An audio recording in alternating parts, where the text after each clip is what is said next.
Assalamualaikum warahmatullahi wabarakatuh. Halo teman-teman, jumpa kembali kita di Trisno Drive On It Channel. Di video kali ini kita akan melihat perjalanan panjang kawasan Jakabaring di Palembang. Dari awalnya, yang hanya berupa rawa hingga menjadi kawasan modern yang kita kenal sekarang. Dahulu wilayah Jakabaring merupakan hamparan rawa lebak yang luas di bagian selatan Palembang. Daerah ini tergenang air, berlumpur, dan sulit diakses sehingga tidak banyak dimanfaatkan untuk aktivitas masyarakat maupun pembangunan kota. Seiring waktu, kawasan ini tetap dikenal sebagai daerah pinggiran yang belum berkembang. Aktivitas masyarakat lebih banyak terpusat di seberang ilir, sementara Jakabaring masih didominasi oleh lahan kosong dan perairan. Perubahan besar mulai terjadi pada akhir tahun 1990-an. Pemerintah mulai melirik kawasan ini sebagai lokasi strategis untuk pembangunan besar, terutama setelah Palembang ditunjuk menjadi tuan rumah Pekan Olahraga Nasional 2004. Perkembangan semakin pesat ketika Palembang kembali dipercaya menjadi tuan rumah SEA Games 2011. Berbagai fasilitas diperbarui dan ditingkatkan untuk memenuhi standar internasional.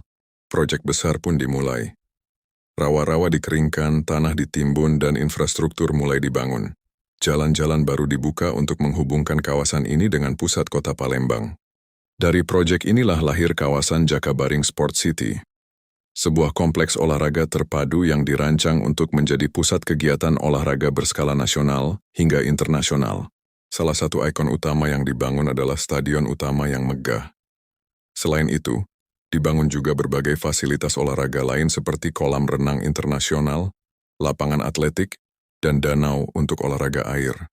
Seiring suksesnya penyelenggaraan PON 2004, Jakabaring mulai dikenal luas. Kawasan ini tidak lagi dipandang sebagai rawa terpencil, melainkan sebagai pusat baru aktivitas olahraga di Palembang. Tidak berhenti di situ, Jakabaring kembali menjadi sorotan dunia saat menjadi salah satu tuan rumah Asian Games 2018.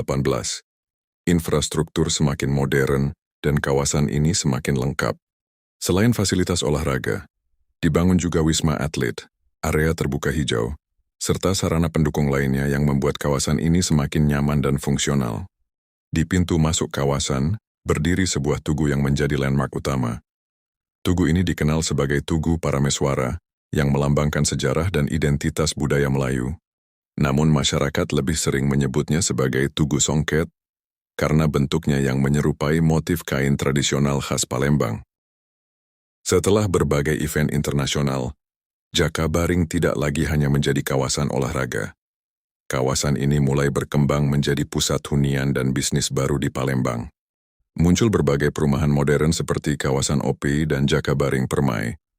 Lingkungannya lebih tertata, dengan jalan yang lebar dan suasana yang lebih terbuka dibanding pusat kota lama. Di sektor komersial, hadir pusat perbelanjaan seperti OP Mall yang menjadi pusat aktivitas masyarakat. Di sini tersedia berbagai fasilitas mulai dari hiburan, kuliner, hingga kebutuhan sehari-hari. Selain itu, terdapat juga tempat rekreasi seperti waterpark yang menjadi destinasi keluarga. Kawasan ini semakin hidup dengan hadirnya perumahan, mall, rumah sakit, universitas, dan tempat pusat bisnis baru. Dari sisi transportasi, Jakabaring kini didukung oleh LRT Palembang, yang menghubungkan kawasan ini dengan bandara dan pusat kota, membuat akses menjadi lebih mudah dan cepat. Jalan-jalan utama di kawasan ini juga dirancang lebar dan modern, sehingga mampu menampung aktivitas skala besar, terutama saat event berlangsung. Di dalam kawasan olahraga sendiri, masyarakat kini bisa memanfaatkan area jogging, bersepeda, dan ruang terbuka untuk berolahraga setiap hari. Transformasi Jakabaring menjadi contoh nyata. Bagaimana sebuah kawasan rawa dapat diubah menjadi pusat kota modern yang terencana dan multifungsi. Dari yang dulunya sepi dan terisolasi, kini menjadi salah satu ikon kebanggaan Palembang yang dikenal hingga tingkat internasional. Jakabaring bukan hanya tentang olahraga, tetapi juga tentang perubahan, pembangunan, dan harapan masa depan kota. Perjalanan panjang ini menunjukkan bagaimana perencanaan dan pembangunan dapat mengubah wajah sebuah daerah secara drastis. Dan hingga hari ini Jakabaring terus berkembang, membuka peluang baru di bidang ekonomi, pariwisata, dan hunian. Itulah perjalanan kawasan Jakabaring dari masa ke masa. Terima kasih sudah mengikuti video ini dari awal hingga akhir. Saya undur diri, jangan lupa like, komen, share, dan subscribe-nya Wassalamualaikum warahmatullahi wabarakatuh, dan jumpa kembali kita di video selanjutnya.